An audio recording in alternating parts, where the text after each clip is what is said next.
Ladies and gentlemen, thank you for standing by. Welcome to Elanco Animal Health Second Quarter 2025 Earnings Conference Call. At this time, all lines have been placed on mute to prevent any background noise. After the speaker's remarks, there will be a question and answer session. If you would like to ask a question during this time, simply press star followed by the number one on your keypad. If you'd like to withdraw your question, please press star followed by the number one once again. Thank you. I would now like to hand the call over to Tiffany Kanaga, Head of Investor Relations. You may begin your conference. Good morning. Thank you for joining us for Elanco Animal Health's Second Quarter 2025 Earnings Call. I'm Tiffany Kanaga, Vice President of Investor Relations and ESG. Joining me on today's call are Jeff Simmons, our President and Chief Executive Officer, Bob Van Himbergen, our Chief Financial Officer, and Beth Haney from Investor Relations. The slides referenced during this call are available on the Investor Relations section of elanco.com. Today's discussion will include forward-looking statements. These statements are based on our current assumptions and expectations and are subject to risks and uncertainties that could cause actual results to differ materially from our forecast. For more information, see the risk factors discussed in today's earnings press release, as well as in our latest Form 10-K and 10-Q filed with the SEC. We do not undertake any duty to update any forward-looking statement. Our remarks today will focus on our non-GAAP financial measures. Reconciliations of these non-GAAP measures are included in the appendix of today's slides and in the earnings press release. References to organic performance include the estimated impact of the aqua business, which was divested July 9, 2024, and certain royalty and milestone rights that were sold to a third party in May 2025. After our prepared remarks, we will be happy to take your questions. I will now turn the call over to Jeff. Thanks, Tiffany. Good morning, everyone. I'd like to begin with a thank you to the global Elanco team for these strong results and in recognition of many years of loyalty and steadfast hard work across the business. Our priorities have been consistent and clear: growth, innovation, and cash. By focusing on our customers and delivering a diverse portfolio of innovative solutions, we accelerated growth and achieved strong cash generation in the second quarter. As highlighted on slide 4, Elanco continues to deliver, growing 8% organic constant currency in the quarter and exceeding the high end of guidance for revenue, adjusted EBITDA, and adjusted EPS. Growth was driven by both price and volume and led by the U.S. Pet Health, up 11%. This marks 8 consecutive quarters of underlying growth. Innovation is outperforming expectations, achieving $420 million in first half revenue. We are once again raising our full-year expectations by an additional $60 million to $720 million to $800 million. The consistent outperformance reflects a diverse basket of current and potential blockbusters in major markets with meaningful differentiation, bringing added value to the marketplace. And importantly, this portfolio of innovation is also driving more stability in our base business. Also, we are delevering faster than planned with our commercial and operational outperformance and strong focus on cash. Our quarter-end net leverage ratio improved to 4.0 times, reflecting the strong second quarter results and working capital discipline, as well as the proceeds from the Lottolander royalty monetization. With this momentum, we are improving our net leverage target for year-end to 3.8 to 4.1 times. On tariffs, our intervention actions and FX tailwinds are mitigating potential impacts and risks. We now estimate a 2025 net impact of $10 to $14 million, which is less than our prior assumption and more than offset by the first half outperformance. We believe any likely tariff risk scenarios are covered in our 2025 guidance. With our consistent execution and good momentum to date, we've arrived at the midpoint of 2025 in a strong position to raise our top and bottom line outlook. For the full year, we now expect organic constant currency growth of 5 to 6%, adjusted EBITDA of $850 to $890 million, and adjusted EPS of 85 to 91 cents. This guidance raise takes a prudent and disciplined approach with a strong balance between opportunities and business momentum while considering the dynamic environment. Overall, entering the second half of 2025, we believe we are well positioned to navigate external uncertainty and execute our long-term growth strategy. By delivering our diverse portfolio of innovation and building on our leadership in pet health retail and farm animal, we are on a clear path to becoming a company with consistent competitive revenue growth, a higher margin profile, a stronger balance sheet with stronger cash flows, and higher returns on invested capital. Turning to the second quarter revenue performance on slide 5, we break down the 8% underlying organic constant currency revenue growth. This chart highlights the broad strength we're seeing across our global business, with all 4 quadrants growing nicely. U.S. Pet Health led the quarter, up 11%, driven across both vet clinic and U.S. retail. Credelio Quattro and Zenrelia provided substantial contributions, which I will review in more detail shortly. Our innovation lessens the impact of vet visit volume declines and benefit the greater portfolio, with vaccines and pain also both positive in the quarter. At retail, our OTC parasiticide portfolio performed well, with Seresto and A family sales both recovering to double-digit growth. We are pleased with our performance and a delayed peak season as we continue to build on our leadership position and expand our physical availability. Moving to international pet health, we delivered 7% organic constant currency revenue growth, driven by AdTab, Zenrelia, and Credelio. We see meaningful tailwinds for our innovation through geographic expansion, including AdTab's successful launch in the UK in April, and Zenrelia's positive performance in Brazil, Canada, and Japan. The U.S. farm animal business delivered another solid quarter, up 5% and reinforcing our market leadership. Our recent data shows market leadership in beef, poultry, and swine, reflecting the strength of our portfolio, our customer-centric approach, and our continued commitment to the space. Experior leads the way with rapid adoption in heifers since we received FDA combo clearance in late 2024. Experior is also driving portfolio benefits with other cattle products like Rumensin, partially offset by a difficult comparison from vaccine resupply in the second quarter of last year. Finally, international farm animal was up 6% in organic constant currency, with growth coming from poultry and swine. We did observe some pre-tariff buying to satisfy customer demand, primarily in China. Importantly, underlying growth was healthy even when excluding this timing shift.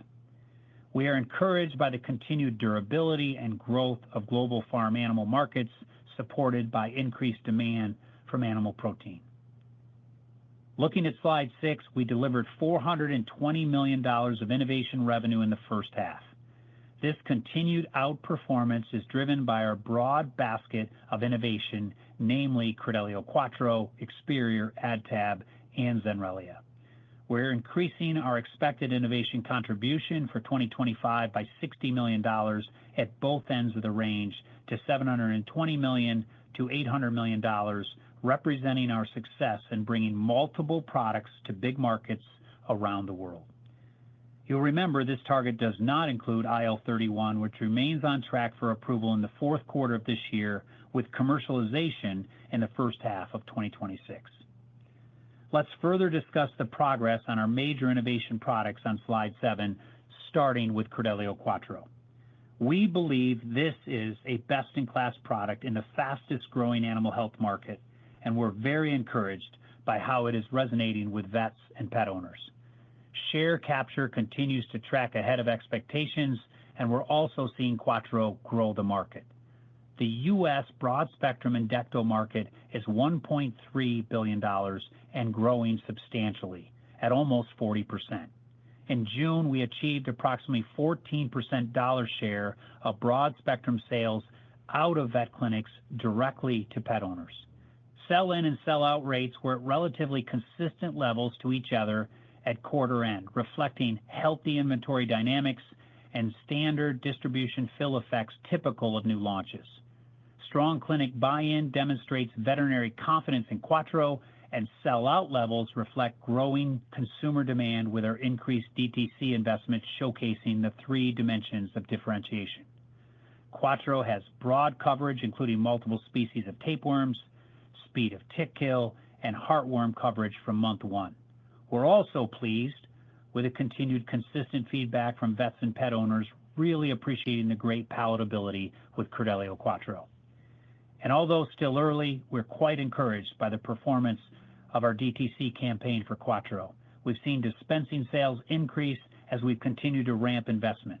We are leaning more into DTC based on the long-term ROI and the growing potential we see in this product. We also remain pleased with the limited cannibalization impact, as approximately 70% of Quattro's share capture has come from competitive product switches or new starts. Additionally, it's bolstering the broader portfolio in the clinic. For example, 2,200 clinics that bought Quattro for the first time bought another Elanco product for the first time. Of those 2,200 clinics, 500 had never bought an Elanco product before. This innovation is also improving our presence with corporate accounts where we've historically under-indexed.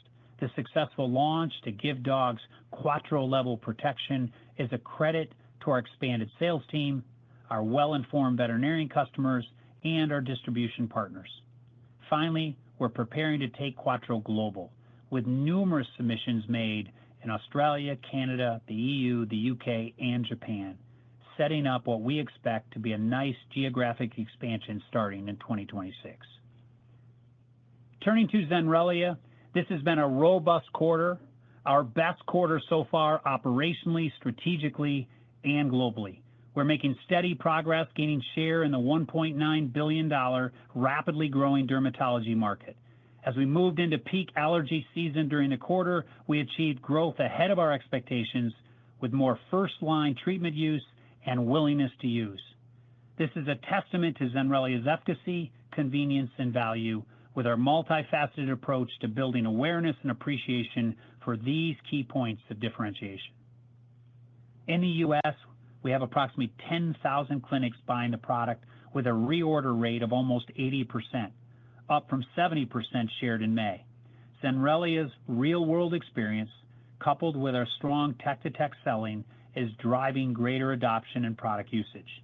We've seen our patient market share in the U.S. derm market double, from 2% in March to 4% in June, and U.S. Zenrelia sales more than doubled in Q2 versus Q1. The patient share adoption growth has been very balanced, with both average sales per clinic and the number of clinics buying growing at double-digit rates month over month in the quarter. Our market research data shows that approximately 50% of Zenrelia users are now using the product as the first-line treatment primarily for new patients or seasonal restarts versus just a second-line treatment option.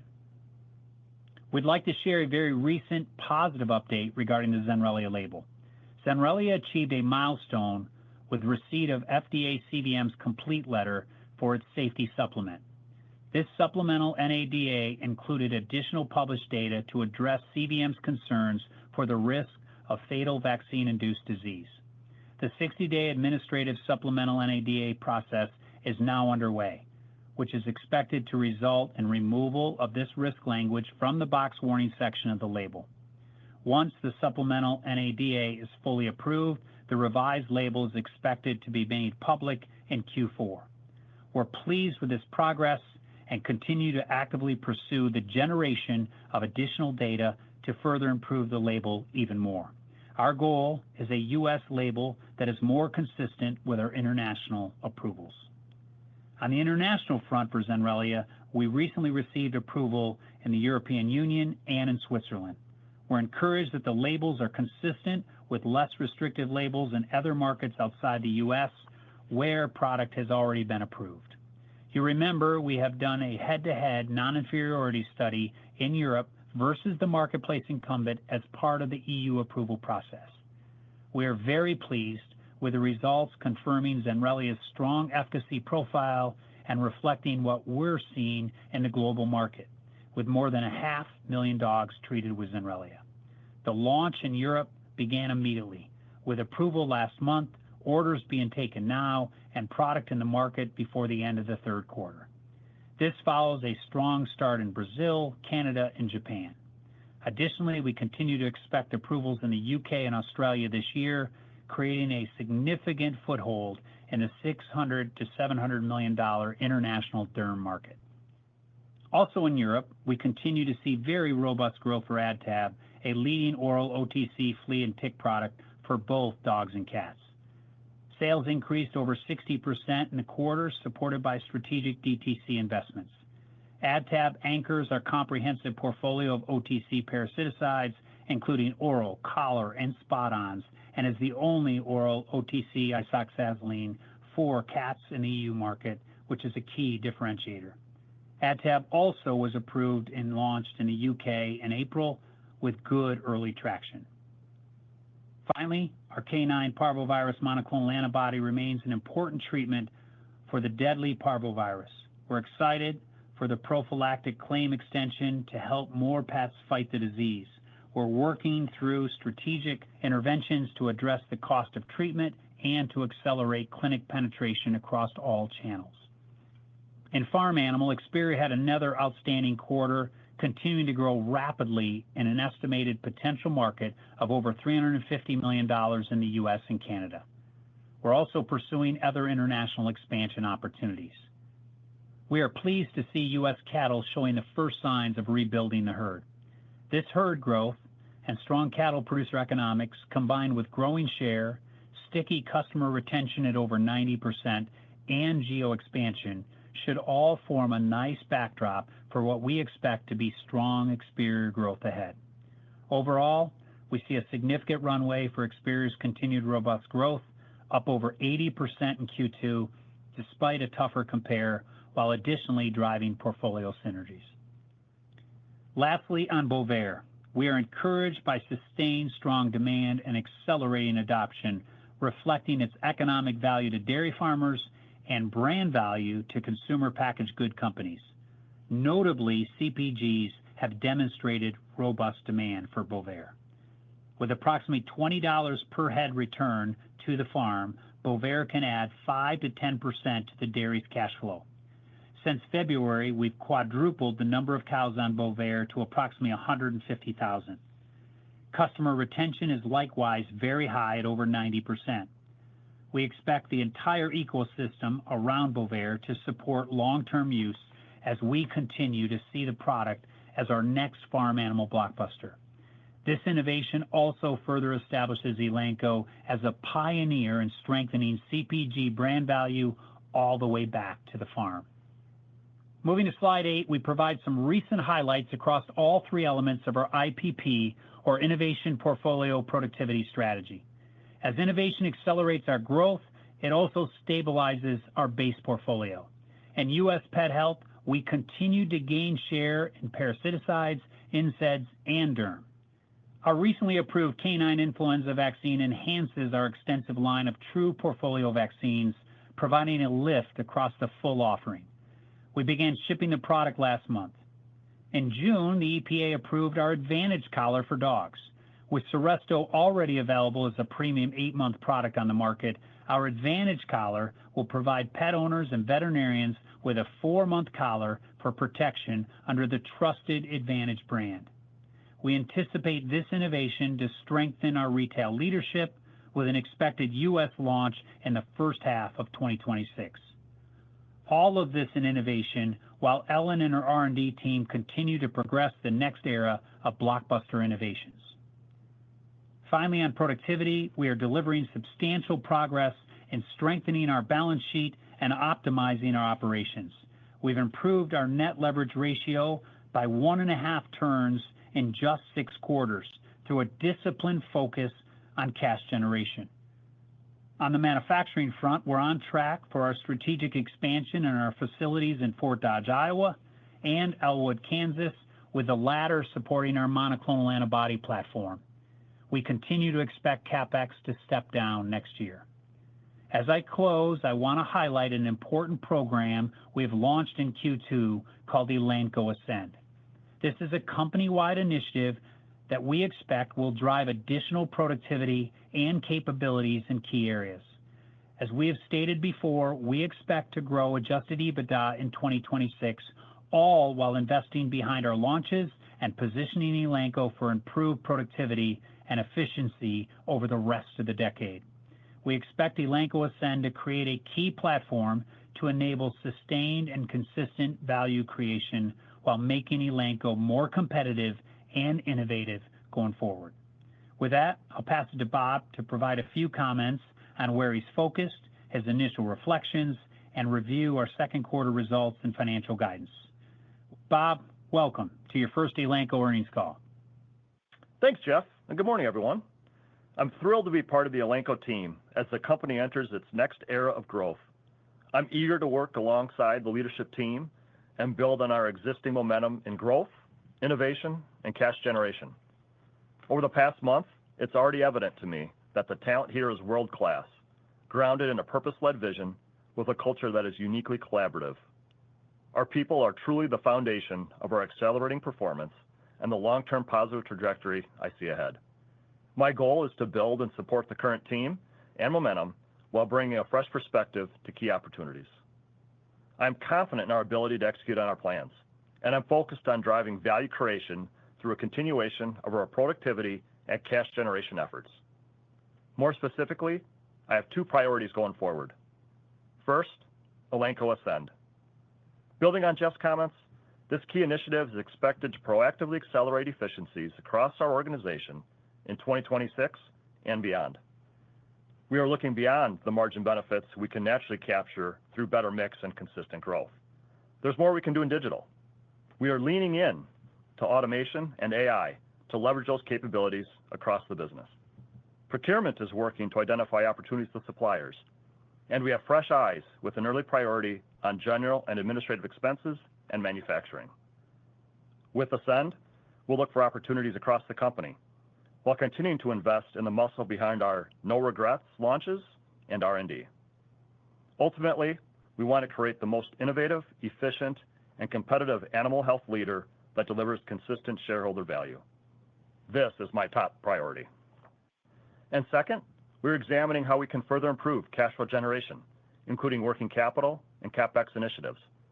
I appreciate the importance of continued debt paydown, which remains our top capital allocation priority. We are also beginning to evaluate refinancing possibilities for our 2027 tower with ample time and optionality for this transaction. In my view, these priorities lead to a significant opportunity for sustainable value creation. After 1 month with the company, I'm even more confident in the momentum and trajectory of our business. The finance team is partnering closely across the organization to enable a long runway of durable growth with our diverse portfolio of innovation, growth in the vet clinic, and leadership in pet retail and farm animal.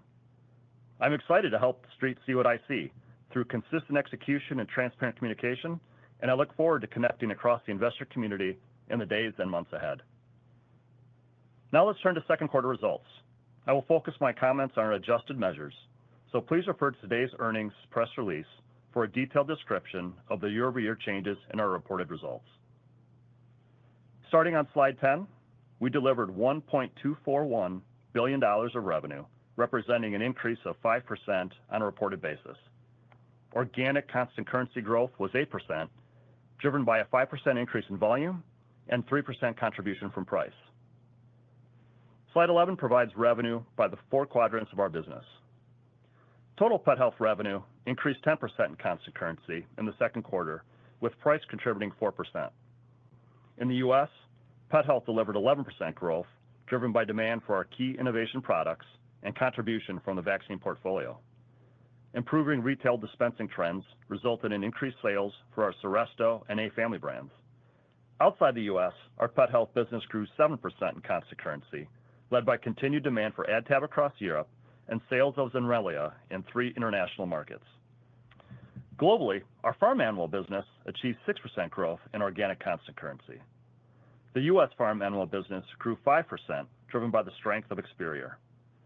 Outside the U.S., our farm animal business contributed 6% in organic constant currency, driven by higher demand in poultry and swine across multiple geographies.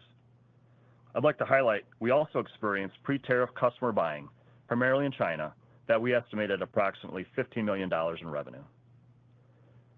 Continuing down the income statement on slide 12, Gross margin decreased 90 basis points to 57.3% due to inflation and the higher manufacturing costs associated with owning the Speak facility, partially offset by favorable price, volume, and beneficial product mix driven by the U.S. pet health performance. Operating expenses increased 11% compared to the same period last year, driven by our global pet health product launch investment and the Q1 to Q2 timing shift as we adapted to a weather-delayed parasiticide season. While these investments are currently impacting adjusted EBITDA flow-through, we believe they are yielding strong returns and are critical for long-term brand success and value creation. Interest expense decreased $27 million year-over-year to $38 million, driven by the significant debt reduction from last year's aqua divestiture. On slide 13, we have provided walks to illustrate our year-over-year performance in adjusted EBITDA and adjusted EPS. Adjusted EBITDA was $238 million, a decrease of $37 million. Adjusted EPS was 26 cents in the quarter, a decrease of 4 cents year-over-year. On slide 14, we provide an update on our cash, debt, and working capital. Cash generated from operations was $237 million in the quarter, compared to $200 million in the same quarter last year. We ended the quarter with net debt of approximately $3.4 billion and a net debt leverage ratio of 4 times. Now I'd like to say a few words on capital allocation. Elanco has consistently emphasized the importance of deleveraging and has made substantial progress towards reducing debt and achieving the 2025 target. Investors can expect a consistent capital allocation strategy going forward. As outlined on slide 15, debt paydown will be the primary use of free cash flow. Longer term, we aspire to be under 3 times levered and anticipate capital allocation flexibility once these levels are reached. Now let's move to our guidance on slide 17. Driven by the strength of our innovation portfolio on a stabilizing base, we are raising the bottom end of our organic constant currency revenue growth range, now expecting 5 to 6% top-line growth. We are increasing reported revenue guidance to $4.57 to $4.62 billion, inclusive of approximately $35 million from the favorable impact of foreign exchange rates since the May earnings call. To further fuel the trajectory of our innovation launches, we are increasing DTC spend. Operating expenses are now expected to increase by 7% in constant currency for the full year versus the previous outlook of 6%. Adjusted EPS is expected to be between 85 cents and 91 cents, which includes a penny for improved expectations for interest expense. We are also updating our cash and balance sheet expectations for 2025. With the proceeds of the Lottolander U.S. royalty monetization, combined with cash generated from the business, we now expect between $500 and $550 million of cash available for debt paydown this year. As a result, we now anticipate end-of-year leverage improving to 3.8 times to 4.1 times. Slide 18 provides walks from our May to August guidance for adjusted EBITDA and adjusted EPS. And slide 26 in the appendix provides several additional assumptions to help support your modeling efforts. We are increasing adjusted EBITDA guidance by $20 million to reflect our $28 million outperformance in Q2. This is partially offset by approximately $10 million of increased investments in our recent launches and a normalization from pre-tariff customer buying, with a Q3 impact of approximately $10 million. You'll remember in May that we previously held back $25 million in FX tailwinds for adjusted EBITDA, given the macro uncertainty and 3 quarters of the year left to go. Today, we are flowing through $15 million while holding back $15 million. Let me share how we are continuing to navigate our expected tariff exposure in 2025 on slide 19. With mitigating strategies implemented and pauses in trade deals announced since our previous assumptions, we believe the total net impact to adjusted EBITDA as of August 5th is now an estimated $10 to $14 million. This range is slightly down from our prior expectation and includes tariffs imposed by the U.S., China, and the EU. We have maintained a balanced profile of risks and proactive opportunities. In recognition of an evolving situation, our potential risk scenarios for 2025, including tariff escalation and economic slowdown, are offset by that $15 million potential foreign currency exchange favorability that we have not flowed through in guidance. Overall, our mitigation plans, the weaker dollar, and our strong execution allow us to cover the potential 2025 tariff impacts and macroeconomic challenges. We remain confident we can execute and achieve our targets in multiple scenarios. Our tariff-related actions are now focused on 2026, which should benefit from several mitigating strategies, including supply chain optimization, inventory management, tactical pricing in select geographies, and strategic API sourcing. We have the right teams and the right portfolio to deliver for our shareholders and our customers and the global communities we serve. On slide 20, you'll see our guidance for the third quarter. We expect organic constant currency revenue growth of 4 to 6%, largely driven by the positive momentum in both our pet and farm businesses, with 1 percentage point of impact from accelerated customer purchases in advance of expected future tariff increases. On a reported basis, we expect $1.08 billion to $1.11 billion in revenue. The year-over-year increase in operating expenses is expected to be approximately 8% in constant currency, including the incremental DTC investment. Putting it all together, we anticipate adjusted EBITDA of $160 million to $180 million and adjusted EPS of 12 cents to 16 cents. Now with that, I'll hand it back to Jeff for closing comments. Thanks, Bob. We entered 2025 knowing our customers and our investors expect consistent delivery. And I'd like to once again congratulate our team on not just delivering results, but in true Elanco spirit going beyond. Our innovation portfolio is accelerating growth, and our focus on cash generation is driving rapid debt paydown. Given our strong first-half performance, we are well positioned to raise our full-year outlook, even in a highly dynamic landscape mixed with opportunity and challenge. With employee engagement at a 5-year high, we are all energized to execute on the back half of 2025. But speaking to my global Elanco team members, our work is not done. The last 8 quarters of growth are setting up the next 8 quarters of opportunity. Elanco is an execution story, and the outcomes of that execution will drive the value to our customers, to our shareholders, and yes, to our futures. This is a long-awaited moment in our strategic trajectory, and I have never been more confident in Elanco's opportunity to deliver long-term shareholder value and transform animal care. With that, I'll turn it over to Tiffany to moderate the Q&A. Thanks, Jeff. We'd like to take questions from as many callers as possible, so we ask that you limit yourself to 1 question and 1 follow-up. Operator, please provide the instructions for the Q&A session, and then we'll take the first caller. At this time, I would like to remind everyone, in order to ask a question, press star, then the number 1 on your telephone keypad. We'll pause for just a moment to compile the Q&A roster. Your first question comes from the line of Jon Block with Stifel. Please go ahead. Thanks, guys. Good morning. Jeff or Bob, can you talk about some of these accelerated investments that you're making in the business? I think there was the slides pointing to, an incremental $10 million. Is this around or specific to Credelio Quattro that seems to certainly be doing well? And then maybe just a tack on to that first question would be, at a high level, do we think about, the business leverageable in 26 x Ascend? And then is Ascend initiatives margin accretive, call it, day 1? And then I'll ask my follow-up. Thanks. Thanks, John. Thank you. Yeah, it was a great quarter. And to answer your question on expenses, they really will fall into 2 areas, and it's first around the DTC. So listen, Quattro, and I'll just make a couple of comments on Quattro to start, John, and we can go deeper there. But a special product off to a tremendous start. As we've said, it's early. No conclusions at this point, but in our opinion, Quattro's acting like best medicine in this fast-growing 40% growth broad-spectrum endecto market. It's not acting like a third to market. And because of that, then even if we look at market archetypes, I mean, the share that it's taken so far, we've had it in the marketplace for 5 months, media on for 4 months. We see a real great opportunity with a backdrop of a very fast-growing market. And I think what's doing it is the 3 points of differentiation. We're kind of calling it the Quattro effect. So what we've done is, hey, what we're doing is we're building the biggest brand family Elanco's ever had, being the Credelio brand family, John. And so we're going to lean into this.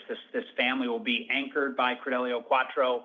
And as we look at it, the way the media response we've seen as we've increased it through the end of Q1 and into Q2, we've seen dispensing grow. We did run an A/B test, and we saw positive results. So we've made a decision to lean in on that.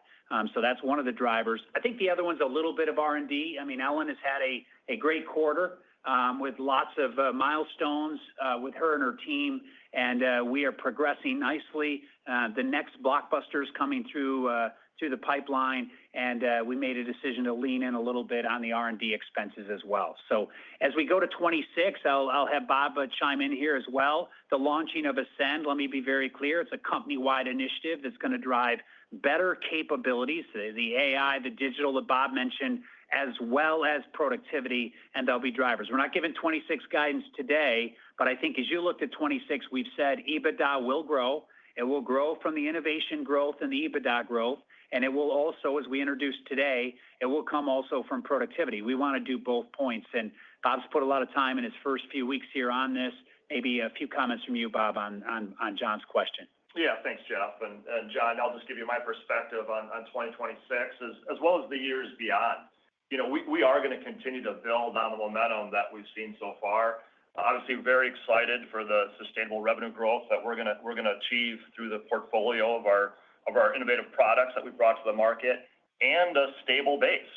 And as innovation scales, these innovations have higher margins than our total average, and so we're going to see some benefit and profitability there. But we are going to continue to invest in the muscle behind our no regrets approach to launches and R&D. And with that, we're going to continue to leverage our existing cost base. But again, that's where Ascend will come in and continue to provide additional capabilities through leveraging AI and digital as an example. But we'll proactively accelerate efficiencies across the organization as well, primarily focused on manufacturing and G&A functions. And then the last thing I'd leave you with on 2026 is, we're going to continue to focus on cash and focusing on the fundamentals around trade working capital and using that cash to pay down debt. Great. Follow up, John? Yeah, very helpful. Thank you.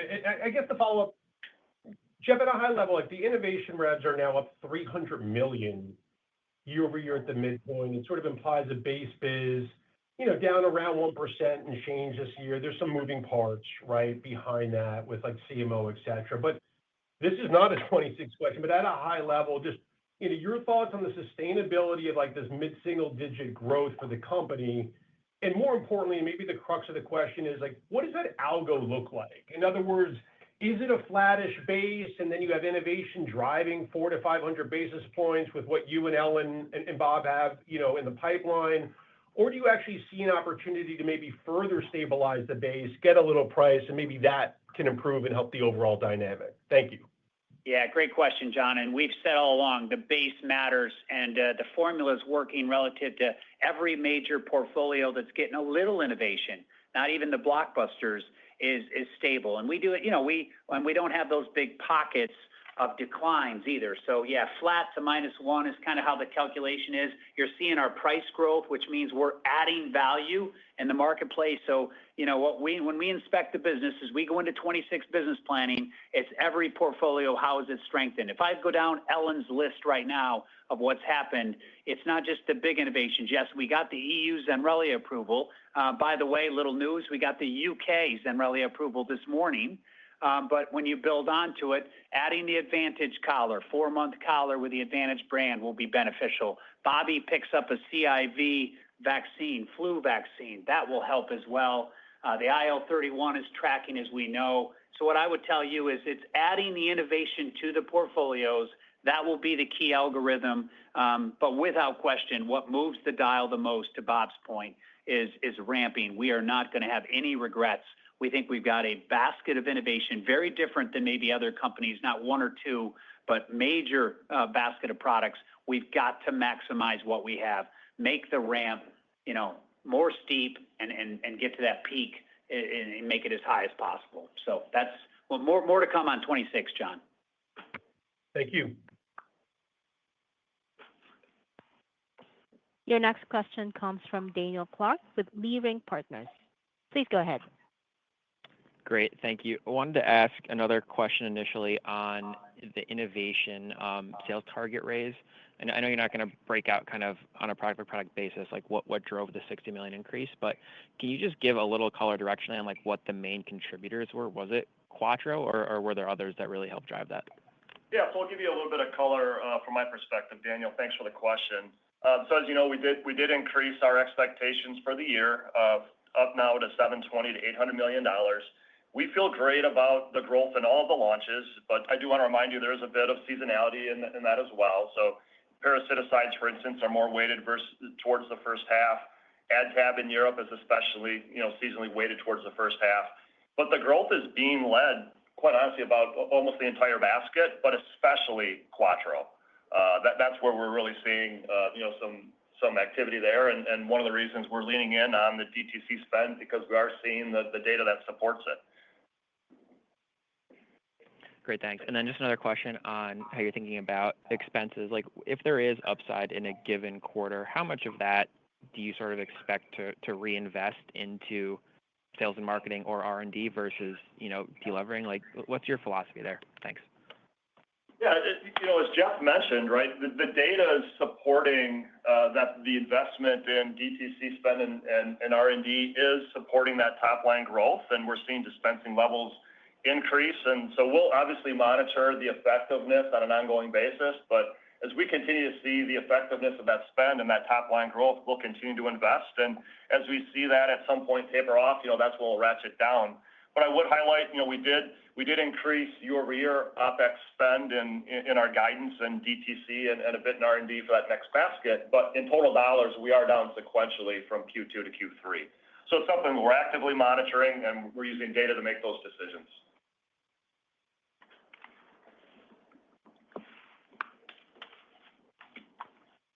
Your next question comes from Michael Ryskin with Bank of America. Please go ahead. Great. Thanks for taking the question.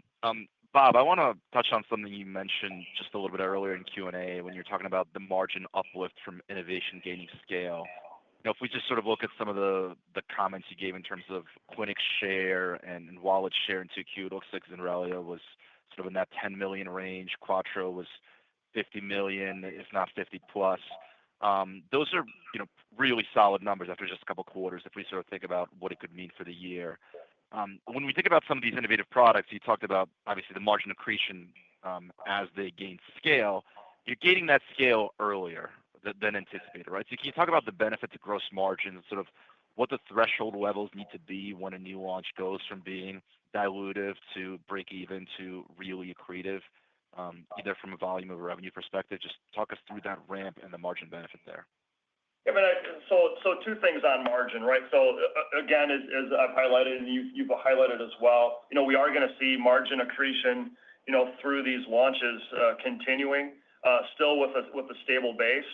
But if you think about the entire gross margin profile, we are going to make the right decisions for the long-term health of the business. And so again, we're going to use data to support, when we are investing to get that top line growth.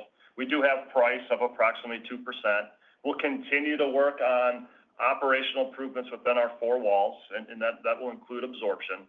But longer term, as these continue to move forward and these launches accelerate, we're going to be able to get that mix margin, over a trend of several years. And then Elanco Ascend will come in on top of it and, help us think through how we use AI and automation as well as being cost effective and reinvesting in growth. So I think it's safe to say we'll continue to see improvements in both margins and EBITDA margins over time at this point. But that's where I'd leave you with where we are today. And I'll just pick up, Michael, as we've got Henning France as our plant, our oral dose plant. The good news is we've been making Credelio there for a long time. We've added Zenrelia. Now we've added Quattro. So what Grace has done with her team is really, we're getting that optimization now, and we'll continue to scale. And we're putting some CapEx in that plan as well because of the size that we're seeing and the potential of Quattro and Zenrelia. But we've gotten a lot of that efficiency out of the gate, different than maybe some of the other things that you scale from maybe a new plant like the monoclonal antibody out of the gate. But overall, we're getting that synergy as a whole on the COPS.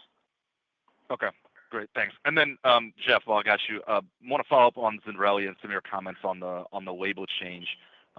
Encouraging update on getting the fatal vaccine response taken off. I know there's not a lot of data on this in terms of your launch in external markets. OUS is still relatively early. But how should we think about the benefit of that? I mean, anything you can say in terms of how it's ramped in Brazil, in Canada, in Japan versus how it's ramped in the U.S. and therefore, as the U.S. label moves closer to the international labels, anything you can say in terms of how that could benefit the uptake and the acceleration in the U.S.? Thanks. Yeah, thank you, Michael. So listen, great news. I mean, 9 months, Ellen's team and credit to the FDA, they accepted the science and just for clarity for everybody, I think it's important that again, we are in the middle of a 60-day administrative supplemental review. It's underway. They accepted the PCR data that we submitted, and they will remove the fatal vaccine-induced disease risk from the label on that 60-day mark. So we're looking at that would happen likely with the new label in Q4. So, what does it mean? Well, I think more clarity creates more confidence. More confidence was going to create more clinics and more dog penetration. We believe that that's going to happen. If I back up very quickly on Zenrelia, it was our best quarter so far, operationally, strategically, globally, and the market's growing double digit, right? So we have a great backdrop of derm growing, and I think Zenrelia is helping that. But what we're seeing is growing share, growing first-line use. That first-line use in the U.S. is increasing, and definitely has in Brazil and Japan and Canada where we've got non-restrictive labels. We are launching right now in Europe in the second biggest market, so we're getting a foothold on this $600 to $700 million market with a product that we think has got differentiation, because I think the big thing right now is efficacy. Everyone is looking for efficacy, and we're kind of stepping into this derm season, which is right in the midst of it right now with a product that's showing that differentiated efficacy. So that's where we are. I think the label's a good sign, and I want to emphasize we're continuing to generate data. We want a U.S. label like the international labels. Thank you. Your next question comes from Andrea Alfonso with UBS. Please go ahead. Hi, everybody. Welcome, Bob. Hi, Jeff, and thank you so much for taking the question. So the 6% organic volume growth in the second quarter was really, quite impressive. And I'm just curious how much of that you think was some sort of an impact from, delayed visits in 1Q due to weather issues. And as you think about the back half, how do you see those volumes trending? And I guess separately, on the 10% constant currency that you reported in pet health, where do you see that figure stacking up versus the 5 to 6% organic revenue growth that's within your full year expectations? Should we still expect more of a skew towards volume over price? Thank you so much.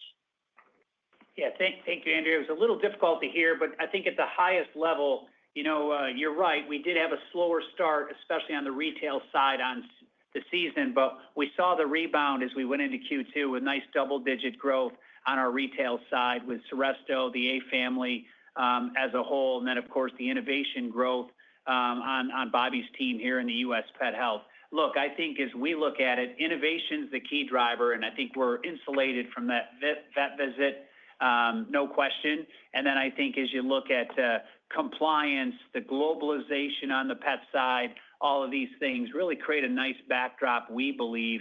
And then if you just study, the animal health industry in the first half, my belief is these pet trends on willingness to spend, compliance, globalization, a para market, growing double digit, a derm market growing double digit, I think we're set up well. So we'll continue to watch. We want visits to recover, but I think Elanco's insulated from that and well positioned as we go forward.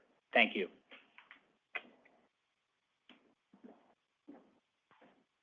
Your next question comes from Chris Scott with JP Morgan. Please go ahead. Thank you so much. This is Katerina on for Chris.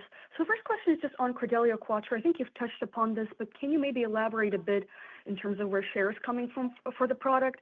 How much of this is triples versus doubles versus cannibalization versus kind of, dogs newer to the category, and kind of any surprises as you're kind of looking at those share numbers. And then second question is just around Experior. The product has obviously had a number of strong quarters. Can you maybe talk a bit where incremental uptake is coming from, and then also maybe elaborate on the potential for international expansion for the product? Which geographies do you think make the most sense there, just in terms of, Europe or South America? Thank you so much. Thank you, Katrina. Yeah, so great quarter for Quattro, and again, exceeding our expectations on uptake overall. And as we've said, 70% of our growth is coming from either new starts or competitors in there. We're not double clicking on that, but what we'd say is the incumbents in that market, some of the legacy, and again, new starts. And I think I would also say just what we're seeing in this broad spectrum endecto market, a $3.9 billion market. It's now 1.3, so we're 30%, 70% of puppy starts. I like what's happening, and I think Quattro is helping that market continue to grow at that 40%. So, and cannibalization is lower than we expected at this stage. And again, to build on everything we've said, that's why we're going to lean in on media, and real credit to our sales team, to our distributors, and to the vet relationships to make that happen. And then on Experior, yeah, great question. Another great quarter for farm animal. Here's our growth plan very briefly. The herd is starting to be rebuilt, so we're going to get some advantage from that herd growth numbers, both steers and heifers. Producer economics are strong. That bodes very well for Experior. The share, we'll get customer retention is also at over 90%. And then we'll take some value-based pricing appropriately going forward, and then look for us to have geo expansion on Experior here as we head into 2026. So nice runway for Experior going forward. Thank you.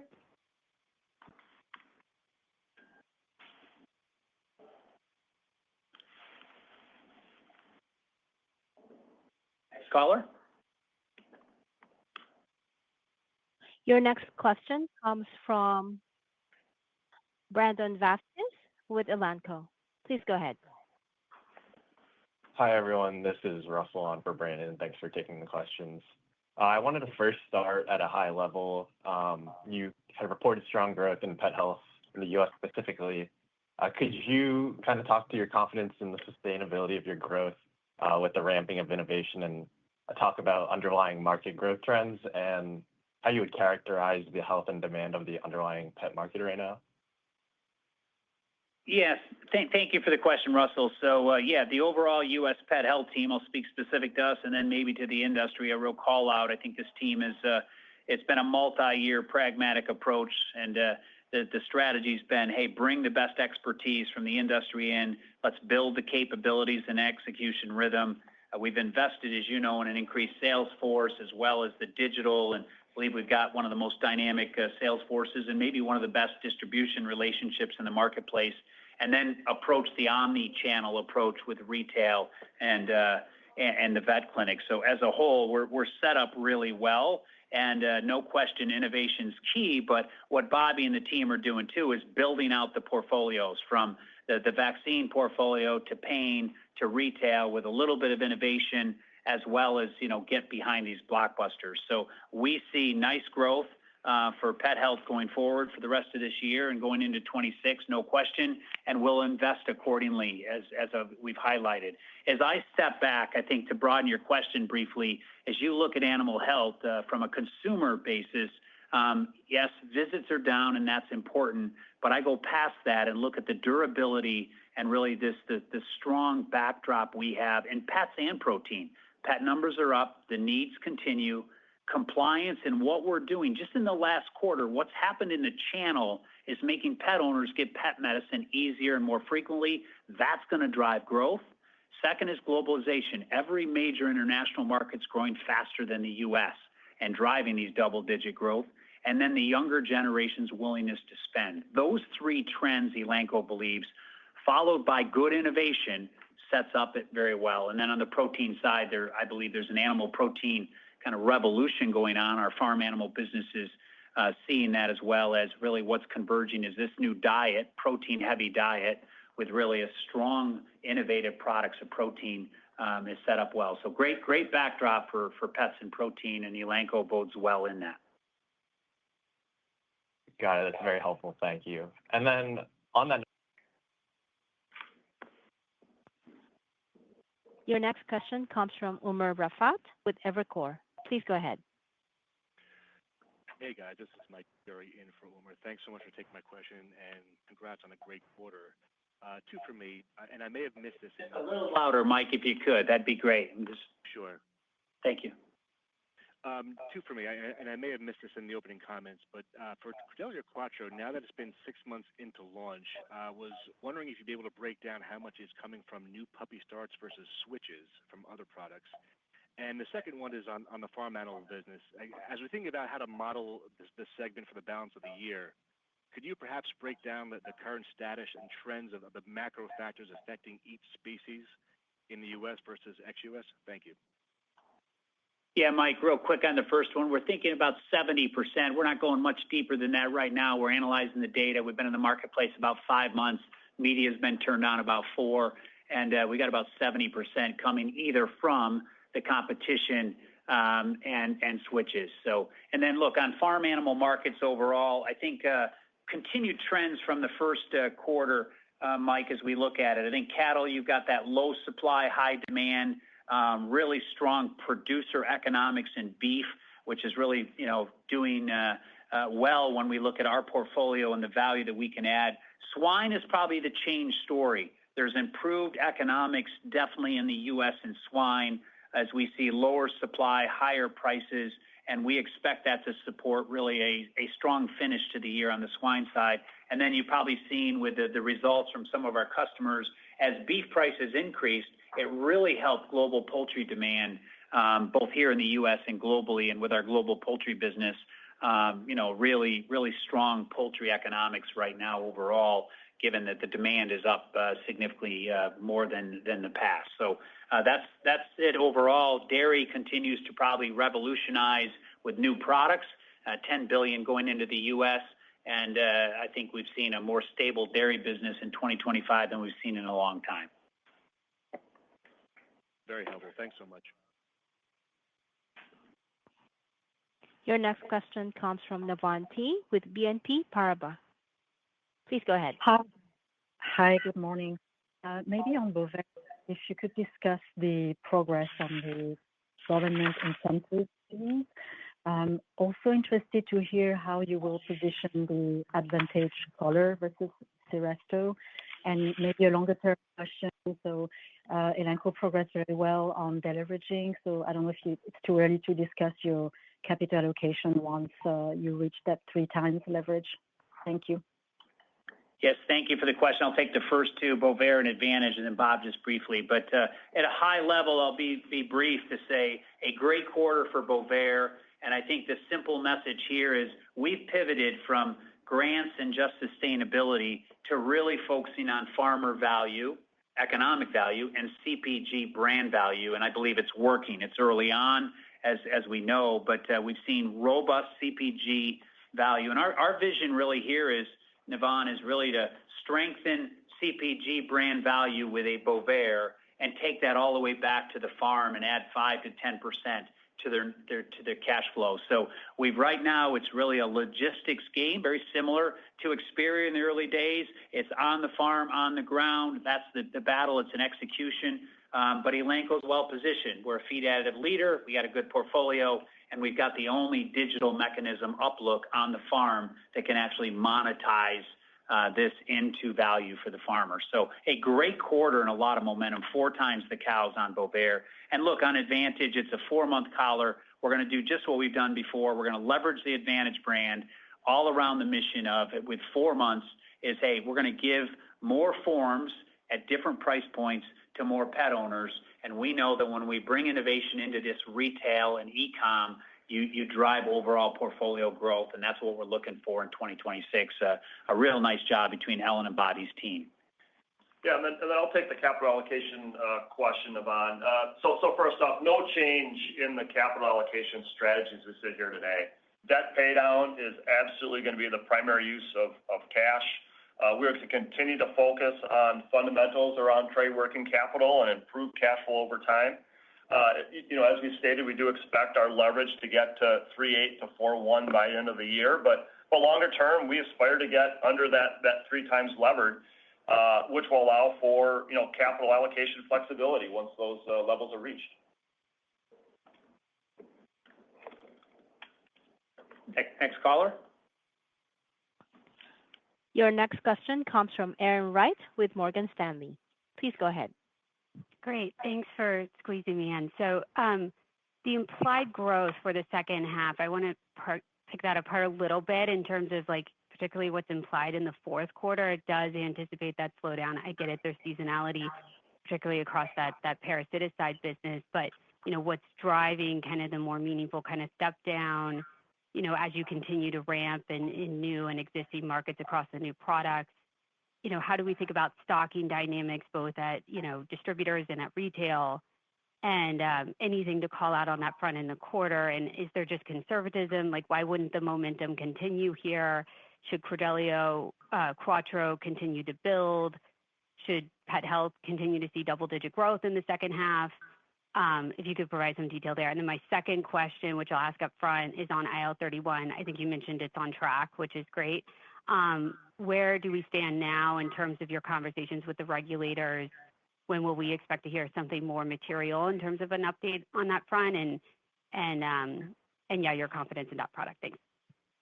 Thank you very much, Erin. So let me be very clear. I think Elanco inventory levels overall as a company are at or below all-time lows, or at least 4 or 5 year lows, and we see nice demand in and nice pull through out from vet clinics to even on our farm animal business. So nothing out of the ordinary that we have to date or we see for the rest of the year on sell in, sell out, and inventory levels. Nothing more than what's normal when you launch a new product. So that I want to be very clear. None of those dynamics or any of the guidance at all, and nothing's expected. So that's one. And then I think on your second question is, the fourth quarter, I would just say you've got your normal pushes and pulls. You've got a competitive environment out there. You've got competitive innovation that we have in our guidance as well. We're trying to take a prudent, disciplined approaches of the pushes and the pulls. You got a dynamic environment. I don't think it's volatile. I think it's mixed with challenges and opportunities for us. But that's being considered. And then you've got that FX factor in there as well. That's a little bit of up and down week to week. So I think that's our approach. Yes, there is seasonality, but we continue to and will take advantage of leaning in on this basket of innovation. Look, on IL-31, let me be real clear. We're excited about this. We're excited about bringing another derm product into this great derm market. It continues to be differentiated. We've had no real change in the USDA relative to any of the dialogue. We've hit a few key milestones that needed to be achieved to keep us on track. And again, we're on track for an approval for Q4 of 2025 with a commercial launch in the first half. You know this, Erin. We don't have a DUFA inside the USDA, so there's always that variable. But we feel as strong or stronger than we did at the last quarter relative to our tracking on the IL-31.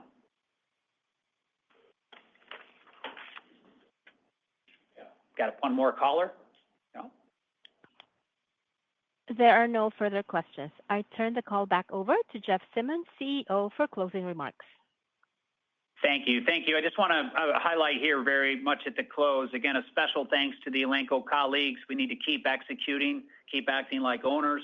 I want to thank our customers. I mean, there's a lot of trust and a lot of time that's been given with all the innovation in a dynamic time, and we don't succeed without our customers. And I am, most importantly, too, here is thanking you, our investors, your belief, your trust, your time. We know that we are a story about delivering, not promising. We're an execution story, and we're going to keep this. And we know to keep your trust, we need to do what we say, quarterly guidance, high transparency and clarity. And I will assure you that we believe we're well positioned for the rest of 25. We're preparing for 26 and even the rest of the decade with a focus on growth, innovation, and cash. Engagement's high, and so is our resolve and our execution. So we look forward to working with you and engaging with you throughout the third quarter. Thank you very much. Have a great day. This concludes today's conference call. You may now disconnect.